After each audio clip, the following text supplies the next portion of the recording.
سر یہ سوال ایک موصول ہوا ہے کہ کلونجی میں ہر چیز کے لیے شفا ہے سوائے موت کے، اور اجوا کے لیے بھی کچھ ایسی بات آتی ہے، وہ تو یہ حقیقت ہے اس میں کچھ؟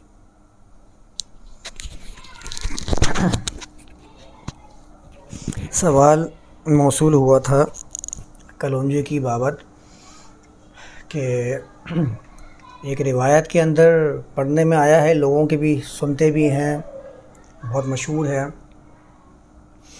اس روایت میں راوی نے اللہ کے رسول سے منسوب کر کے یہ بیان کیا کہ کلونجی میں موت کے سوا ہر چیز کی شفا موجود ہے۔ بہت مشہور روایت ہے، آپ نے بھی سنی ہوگی، ہمارے سامنے بھی بہت دفعہ آئی ہے۔ ہم نے بھی پہلے اس کو ایسے سمجھا ہوا تھا۔ کچھ لوگ اس پہ عمل کرنے کی کوشش کرتے ہیں کہ دن میں ایک مرتبہ کلونجی ضرور کھاتے ہیں، سمجھتے ہیں کہ اگر کلونجی کھا لی ہے تو ہر مرض سے شفا ہمیں حاصل ہو جائے گی، لیکن بیچارے جب مرض ہوتا ہے تو اس وقت کلونجی کو مکمل بھول جاتے ہیں، اور اس کے بعد وہ دوسری چیزوں کی طرف ان کی توجہ چلی جاتی ہے۔ تو یہ روایت بڑی مشہور ہے، اور اس کے اوپر لوگ ایک تو عمل بھی نہیں کرتے ہیں، لیکن تقدس کی بنیاد پر اس کو انہوں نے اپنایا ہوا ہے۔ طب نبوی کے اندر سب سے پہلے جو بیان کیا جاتا ہے اس میں اول نمبر پر یہ روایت آتی ہے کہ کلونجی موت کے سوا ہر قسم کی بیماری سے شفایاب کرنے کی طاقت رکھتی ہے۔ دیکھیں، حقیقت اور باطل میں فرق کا پیمانہ اور معیار یہی ہے کہ آپ اس کو عمل کے ترازو میں رکھ کر تولنا شروع کر دیجئے۔ آپ عمل میں لے آئیے، رائج کر کے دکھائیے، جو لوگوں کے سامنے بیان کر رہے ہیں اس پر خود بھی عمل کر کے دکھائیں، اور لوگوں کے سامنے اس کو عملی نمونے کے طور پر پیش کریں۔ آپ مثال بن جائیے تو آپ کی بات میں کچھ نہ کچھ دم آ بھی جائے گا۔ قرآن نے ایک پیمانہ دیا ہے، یا ایھا الذین آمنوا لم تقولون ما لا تفعلون۔ آپ وہ عمل کیوں کرتے ہیں کہ جس کے اوپر آپ وہ بات کیوں کہتے ہیں کہ جس پر آپ عمل نہیں کرتے ہیں۔ قرآن نے یہ پیمانہ دیا ہے۔ یہ جتنے روایات بیان کرنے والے لوگ طب نبوی کے نام سے مختلف چیزیں بیان کرتے ہیں، مثال کے طور پر اسی سوال کے اندر یہ بات بھی بھائی نے کہی کہ اجوا کھجور سے شفا یابی کا بھی ایک نظریہ موجود ہے، اسے بھی طب نبوی کے اندر شمار کیا جاتا ہے کہ اجوا کھجور کھا لی جائے۔ ایک مرتبہ میں نے یہ بات سامنے رکھی تھی کہ اجوا کھجور کے بارے میں نے یہ روایت بخاری کے اندر پڑھی تھی کہ 7 اجوا کھجور کھانے کے بعد آپ کو اس دن زہر کا اثر نہیں پہنچ سکے گا، زہر سے نقصان نہیں پہنچ سکے گا، کیونکہ اجوا کھجور زہر سے دافع ہے، زہر کے اثر کی مانع ہے، وہ زہر کے اثر کو وہاں پر روک دیتی ہے۔ اور چند ہی روایت کے بعد اس کتاب میں بخاری میں یہ بھی لکھا ہے کہ اللہ کے رسول کی وفات جو ہوئی تھی وہ یہودیہ کے زہر کے اثر کی وجہ سے اللہ کے رسول کی وفات ہوئی تھی۔ یہ تمام باتیں روایات کے اندر لکھی ہوئی ہیں، اور یہ ساری روایات طب نبوی وغیرہ کو بیان کرنے والی آپ کے سامنے آتی رہتی ہیں، لیکن آپ کا دل بھی نہیں مانتا، آپ بھی حقیقت کے ترازو میں رکھتے ہیں اس کو، تو آپ کو پورا اس کا عمل اس روایت کے اور دیگر روایات کے خلاف ہی نظر آتا ہے۔ طب نبوی کی جب بات آتی ہے تو وہ کام بیان کیے جاتے ہیں، اجوا کھجور کھا لیں، اجوا کھجور کے پیسٹ بنا کر، اچھا پیسٹ کا کوئی ذکر نہیں ہے اس کے اندر اس روایت میں، لیکن ہم تو ایک قدم آگے بڑھتے ہیں نا، ہم کہاں رکنے والے ہیں، ہم تو ایک قدم آگے بڑھ کے ان کو بتاتے ہیں کہ اجوا کھجور میں نہیں بلکہ اجوا کھجور کی گٹھلی کے اندر بھی شفا ہے۔ اب اس کے پیسٹ بنا رہے ہیں، وہ پیسٹ بنا کے لوگوں کے سامنے اس کی تجارت بھی کر رہے ہیں۔ اور جتنا مذہبی طبقہ ہوتا ہے نا، وہ اتنی ہولی فروٹس یا مذہبی جن کی کتابوں میں اس کے نام آ چکے ہوتے ہیں نا، ان کا بیوپار بن جاتا ہے، اس کا بیوپاری بن جاتا ہے، اس کی تجارت وہی کر رہا ہوتا ہے جو مذہب والا ہوتا ہے۔ شہر کے کاروبار کا جائزہ لینا شروع کریں، کون کر رہا ہے؟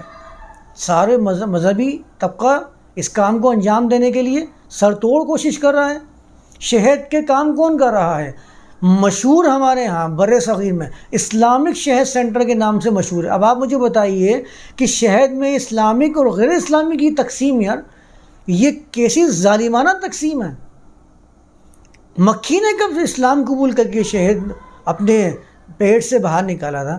اس کا تو یہ عمل اللہ کی طرف سے جاری و ساری ہے، اس میں تو اسلام کی اور غیر مسلم کی کوئی تقسیم ہی نہیں تھی۔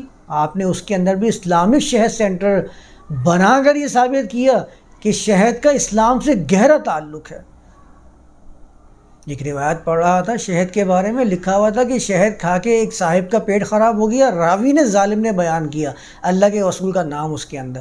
یہ راوی کے اپنے تجربے ہوتے ہیں، وہ اللہ کے رسول کا نام لگا کے بیان کر دیتا ہے، اپنے واقعے ہوتے ہیں اس میں اللہ کے رسول کا نام فٹ کر کے کہتا ہے اللہ کے رسول نے کہا۔ اس کو روکنے کی ضرورت تھی ظالم کو، اس کے اوپر بند باندھنے کے بجائے اس کو سپورٹ دے کے آگے بڑھانے کے لیے یہ ہمارے جو محدثین کے نام سے سرفراز سمجھے جاتے ہیں حدیث کے ساتھ، انہوں نے اس کو آگے بڑھایا۔ راوی کے اپنے تجربات کو انہوں نے حدیث کا نام دے کے لوگوں میں رائج کر دیا۔ راوی کے پاس آیا تھا وہ، اس نے کہہ دیا اللہ کے رسول کے پاس بندہ آیا، پیٹ خراب ہے، شہد کھانے کا حکم دیا جا رہا ہے۔ وہ دوبارہ آتا ہے، کہتا ہے کہ شہد کھا کے میرا پیٹ اور خراب ہو گیا۔ تو راوی کہتا ہے، اس نے اللہ کے رسول کا نام فٹ کر دیا کہ اللہ کے رسول نے کہا۔ تو راوی کہتا ہے کہ تیرا پیٹ جھوٹا ہے، اللہ کا کلام جھوٹا نہیں ہے۔ مطلب یہ ہے کہ شہد کھاتے رہو چاہے تمہارا پیٹ اس کے خلاف کتنا ہی زیادہ اثر دکھاتا رہے، موت کے دہانے پر پہنچ جاؤ لیکن تم اس کلام کو غلط نہ سمجھنا۔ یہ راوی بتا رہا ہے، جبکہ اس کلام کی تو ہم آگے دیکھیں گے کہ شفا، قرآن میں جو شفا آیا ہے شہد کے لیے وہ کس معنی میں آیا ہے۔ وہ تو ایک نظم کی بات کر رہا ہے کہ اس نظم کو لے کے چلنا ہے جس میں شفا ہوگی۔ ہم نے تو شہد کے کھانے میں شفا بنا لی ہے، وہ تو پہلے اس نظام کو پیش کر رہا ہے جس نظام کے اندر ایک متحد ہو کر کام کیا جاتا ہے اور نتیجے پر فوکس کیا جاتا ہے، منزل کی طرف سب کی توجہ ہوتی ہے، سارا فوکس ہی آپ کا نتیجے کی طرف ہوتا ہے۔ قرآن اس نظام کو شفا کہتا ہے، میں نے شہد کھانے کو شفا سمجھ لیا۔ بہرحال مطلب میں تو کہتا ہوں کہ اگر یہ بات آپ بیان کرتے ہیں لوگوں کے سامنے اور اس کو سچ سمجھتے ہیں تو آپ ہر شخص کو جس کا پیٹ خراب ہو اس کو بھی شہد کھانے کی ترغیب کریں اور کہیں کھاتا رہے چاہے کچھ بھی ہو جائے، ڈاکٹر کچھ بھی کہتا رہے، اور آپ بھی اس پہ عمل کر کے دکھائیں نا۔ آپ کیوں اس سے اپنے آپ کو پرے کر کے بیٹھے ہوئے ہیں؟ سب سے پہلے تو آپ کام کر کے دکھائیں۔ شوگر والے بھی کھا لیتے ہیں بدن میں نقصان، شوگر والوں کو تو پیر صاحب جو ہیں وہ شکر پڑھ کے دم کر کے دے رہے ہیں۔ عقل جو ہے وہ مفلوج ہو چکی ہے، مت ماری گئی ہے۔ اس سے زیادہ میں کیا بیان کروں کہ جس کو شوگر ہے آپ اسی کو شوگر پڑھ کے دے رہے ہیں، بولے شوگر ہی کھا دے، شوگر ختم ہو جائے گا۔ کوئی عقل والے کام ہونے چاہیے۔ جو بیوقوف جن کو بنایا جا رہا ہے ان کو سمجھایا جائے، بھائی تمہیں بیوقوف بنایا جا رہا ہے۔ کتنا مشکل ترین کام ہے کسی بیوقوف بننے والے کو اس کا بیوقوف ہونا سمجھا دینا، کتنا مشکل کام ہے۔ اس کو شہد پڑھ کے دیے جا رہے ہیں، شہد کھاؤ، شہد سے تمہارا شوگر ختم ہوگا۔ میڈیکل سائنس گھٹنے ٹیک کر بیٹھ گئی ہے، بھائی یہ کون سا شوگر ہے جو شہد کھانے سے ختم ہوتا ہے؟ ہمیں تو سمجھا دیا جائے، ہم بھی اس کو میڈیسن میں داخل کر کے لوگوں کے لیے کام کرنا شروع کر دیں گے۔ ہماری محنت تو پوری انسانیت کو شفا دینے کی طرف ہوتی ہے اور تم بتا رہے ہو کہ اس میں شفا ہے۔ ہم تو اس سے بیگانے نظر آتے ہیں، ہمیں تو یہ معلوم ہی نہیں ہو سکا اب تک۔ اجوا کھجور کے اندر وہ کیا چیز ہے جو آپ کے زہر کے اثر کو روک دے گی؟ لا کر دکھائیں، عمل کر کے دکھائیں، پریکٹیکل کر کے دکھائیں، لیں کسی سے زہر پئیں اور اس سے پہلے اجوا کھجور کی 7 پھانکے کھا کے دکھائیں اور بتائیں مجھے، اگر رک جاتے ہیں تو میں بھی مان جاؤں گا، سب مان جائیں گے۔ پریکٹیکل کر کے دکھائیں۔ جائیں ذرا ہاسپٹلس کے اندر، جتنے کینسر کے مریض ہیں، جتنے شدید بیماریوں میں مبتلا ہیں، ان کے پاس ذرا اجوا جو کلونجی کے پھانکے لے کر جائیں، دیں ان کو پھکی کلونجی کی اور ثابت کر کے دکھائیں کہ ڈاکٹر غلط ہے، میڈیکل غلط ہے، وہ روایت صحیح ہے جو آپ پیش کر رہے ہیں لوگوں کے سامنے، پریکٹیکل بن کے دکھائیں نا، نمونہ بن کے دکھائیں۔ ڈاکٹر تو وہاں سے 2-4 گالیاں بک کے بھگائے گا نا، پھر آپ کو اندازہ ہوگا کہ آپ کیا کرنے جا رہے ہیں۔ آپ جو پیش کرنے جا رہے ہیں وہ پیش کردہ ہی اتنا غلط ہے جو دنیا کے عملی میدان میں اپنی ساکھ کو قائم نہیں رکھ سکتا۔ یہ تو راویوں کے واقعوں کو آپ حدیث بنا کر پیش کر رہے ہیں، دین بنا کر پیش کر رہے ہیں۔ حقیقت کے تو بالکل خلاف ہے۔ اپنے سر میں درد ہو رہا ہے تو پیناڈول کی گولی کھا رہے ہیں، کھائیں نا کلونجی، میں تو یہاں تک لے کے آ رہا ہوں نا۔ سر میں درد ہے تو کلونجی کھا کے دکھائیں مجھے شفا یاب ہو کے۔ بخار میں 3 دن پڑے ہوئے ہیں تو کھائیں کلونجی، اجوا کھجور۔ چلیں اجوا کھجور کو چھوڑ دیجئے، آپ تو کلونجی سے ہر مرض کی دوا کہتے ہیں نا، بیماری سے، ہر موت کے علاوہ ہر بیماری سے شفا ہے۔ ابھی کورونا کے اندر آسانے کیوں دے رہے تھے؟ کلونجی پہ کیوں انحصار نہیں کیا؟ جا کے کیوں ویکسین لگانے کے لیے آپ نے اتنی کوشش کی ہے؟ نہیں لگواتے ویکسین، کلونجی پر بنا کر لیتے۔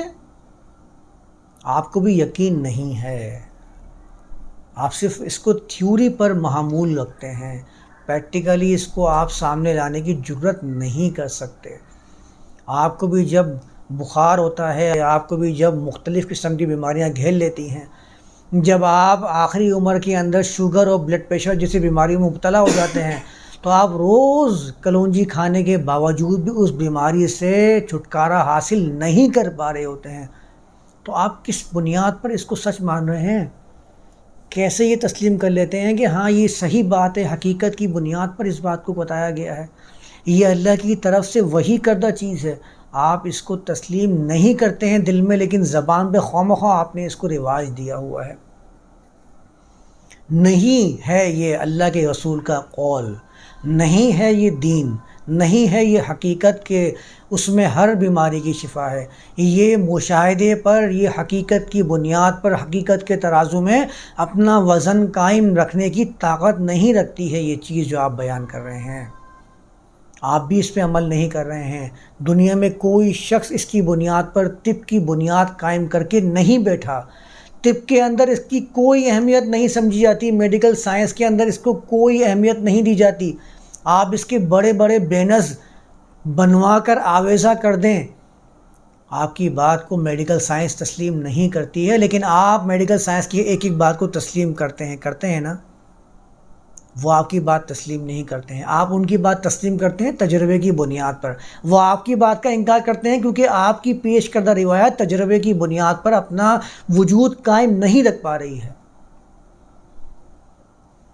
تو ایسی باطل روایات کو لوگوں میں بیان کرنا بھی چھوڑ دیجئے، اسے دین سمجھنا بھی چھوڑ دیجئے، اسے اللہ کے رسول سے منسوب کرنے والے راویوں کو لوگوں کے سامنے بے نقاب کرنا شروع کر دیجئے۔ یہ نہیں فٹ ہو سکتی زمانے کے حساب سے۔ مختلف مذاہب میں یہ چیزیں بڑی رائج ہیں، کہیں ناریل پھوڑے جا رہے ہیں، کہیں شراب کے اندر روٹی بھگو کے سمجھا جا رہا ہے کہ میں نے کوئی بہت شاندار کام کر لیا ہے، مذہب کا کوئی بہت بڑا میں نے ایک فریضہ تھا جس کو انجام دے دیا ہے۔ ان کی کوئی حیثیت نہیں ہوتی ہے۔ آپ اس کو چھوڑ کر حقیقت کے میدان میں آئیے۔ طب نبوی کے نام سے میں نے ایک صاحب کی کتاب پڑھی تھی، ایک کتاب کیا ہزاروں کی تعداد میں کتابیں لکھی ہوئی ہیں، وہ نبوی طب نبوی نہیں ہے، وہ طب راوی ہے، وہ طب روات ہے، وہ راویان حدیث کے اپنے تجربے ہیں جو لوگوں نے نقل کر دیے ہیں۔ اگر طب نبوی کے اتنے ہی زیادہ آپ گن گانے والے ہیں تو بخاری کی ایک روایت سنا دیتا ہوں اور اپنی بات کو اختتام کرنے کی طرف جاتا ہوں۔ بخاری کے اندر ایک روایت میں آیا ہے کہ چند لوگ مدینے کی طرف آئے ہیں اور مدینے کی آب و ہوا ان کو میسر نہیں آئی ہے، سازگار ثابت نہیں ہوئی ہے، ان کو بخار اور نزلہ زکام جس کے لیے آپ مختلف پینڈول کی گولیاں اور سیرپ کا استعمال کرتے ہیں، پینڈول کی گولیاں اور سیرپ کا استعمال کرتے ہیں نا بخار وغیرہ کے لیے۔ اس روایت میں لکھا ہے کہ اس نزلے زکام کھانسی بخار کی بنیاد پر تو راوی نے کہا کہ اللہ کے رسول نے ان سے کہا کہ تم جاؤ باڑے میں اونٹ بندھے ہیں، ان کا دودھ اور ان کا پیشاب پی لو۔ طب نبوی آپ ثابت کرنے کی کوشش کرتے ہیں روایت سے، یہ طب نبوی کے باب میں آپ پیش کرتے ہیں کسی کے سامنے۔ آپ کہہ سکتے ہیں کسی بخار والے کو، ڈاکٹر کو، کہ آپ آج اپنے نسخے کے اندر سیرپ لکھ کر نہیں دیں، بلکہ آپ اپنے نسخے کے اندر پرسکرائب کریں اس کو اونٹ کا پیشاب۔ حقیقت کے میدان میں آئیے، تجربے کی بنیاد پر اپنی بات کو ثابت کر کے دکھائیں۔ اونٹ کے پیشاب میں کیا بخار سے شفا ہے؟ آپ کتنی بار بخار ہوا ہے آپ کو؟ آپ نے کبھی پیشاب کیا اونٹ کا؟ کریں طب نبوی کے نام سے جو منسوب روایات، باطل روایات ہیں، ان پہ عمل کریں۔ آپ تو اس کو طب نبوی مانتے ہیں، میں تو آپ کی ہی بات کو کوٹ کر رہا ہوں، میں تو اس کو طب روات مان رہا ہوں، راویوں کا کلام مان رہا ہوں، راویوں کے تجربے مان رہا ہوں۔ آپ اس کو طب نبوی بھی کہہ رہے ہیں، لیکن آپ اس سے عمل کرنے سے ہمیشہ اپنے آپ کو بچانے کی کوشش کرتے ہیں، یعنی آپ یہ بات اپنے ذہن میں بٹھا چکے ہیں کہ نہیں، اس میں حقیقت نہیں ہو سکتی ہے۔ آپ وہ ہیں جو ہندوؤں کے گائے کے پیشاب پینے پر تنقید کرنے والے ہیں، لیکن آپ یہاں آ کے اپنے آپ کو جھکا لیتے ہیں، گھٹنے ٹیک دیتے ہیں کہ آپ کے پاس بھی ایسی کتابیں موجود ہیں جس میں اونٹ کے پیشاب پینے کا ذکر موجود ہے، اور اس کو آپ طب کے نام سے اپنی کتابوں کے اندر پاتے بھی ہیں۔ کر لیجیے نا اس کے اوپر، بخار کے اندر کبھی کسی اپنے بچے کو پلائیے گا اونٹ کا پیشاب؟ چلیں اونٹ کا دودھ تو پلا دیجیے گا، اونٹ کا پیشاب بھی پلا دیجیے گا نا، دونوں کی مقدار برابر ہونی چاہیے نا، کیونکہ جب آپ دیکھتے ہیں کہ کوئی بھی گولی یا دوا بنتی ہے تو جس کے اندر جو چیزیں ہوتی ہیں بڑی مقدار سے ناپ تول کے اس کے اندر اس کو شامل کیا جاتا ہے۔ تو آپ بھی ایسا نسخہ بنا لیجیے اونٹ کے پیشاب اور اونٹ کے دودھ کا، جس میں آپ اس کو لوگوں کو دینا شروع کر دیں، ورنہ مان جائیے کہ یہ سب جھوٹی روایات ہیں، جان جائیے کہ آپ جو عمل کر رہے ہیں، آپ جو سمجھ کر بیٹھے ہیں، وہ جھوٹ ہے، حقیقت نہیں ہے، اور دنیا بھی اس کو حقیقت میں شمار نہیں کرتی ہے۔ ہر مولوی، ہر پادری، ہر پنڈت، ہر مذہبی پیشوائیت جب بھی ان کو کوئی بیماری لاحق ہوتی ہے، وہ ہمیشہ جا کے ڈاکٹر کے پاس رجوع کرتے ہیں، ہمیشہ جا کر اپنا علاج بڑے بڑے ہاسپٹلس میں کروا رہے ہوتے ہیں۔ ان کو جب کینسر ہو جاتا ہے، نہ تو وہ ناریل پھوڑتے ہیں، نہ وہ دعائیں کرتے ہیں، نہ ہی وہ شہد اور دودھ کے جو ہیں پھکیاں کرتے ہیں، نہ ہی وہ کلونجی کے بارے میں یہ تصور کرتے ہیں کہ یہ کینسر سے مجھے نجات دلوائے گا۔ وہ ہمیشہ جا کے ڈاکٹر کے پاس علاج کے لیے بیٹھ جاتے ہیں، اس سے علاج کرواتے ہیں، لاکھوں روپے خرچ کرنا پڑ جائیں، گھر کو بیچ کر پیسے دینا پڑ جائیں، خود فقیر کی حالت تک پہنچ جائیں، علاج ہمیشہ ڈاکٹر کے پاس جا کے کرواتے ہیں۔ وہ سارے ان کے جو مذہبی ٹوٹکے ہوتے ہیں وہ سب وہاں پر ان کو باطل نظر آتے ہیں، ان کو پتہ چل جاتا ہے کہ ہاں یہ بھائی اثر نہیں کر سکتا، یہ مذہب میں تھیوری کی طور پر تو صحیح ہے، یہ پریکٹیکلی میدان میں اس کی کوئی حیثیت نہیں ہوتی۔ ہر مذہب کے اندر بتا رہا ہوں میں، کسی ایک خاص مذہب کی بات نہیں کر رہا، خاص تو وہ سوال آ گیا تھا روات، طب روات، تو میں نے بیان کر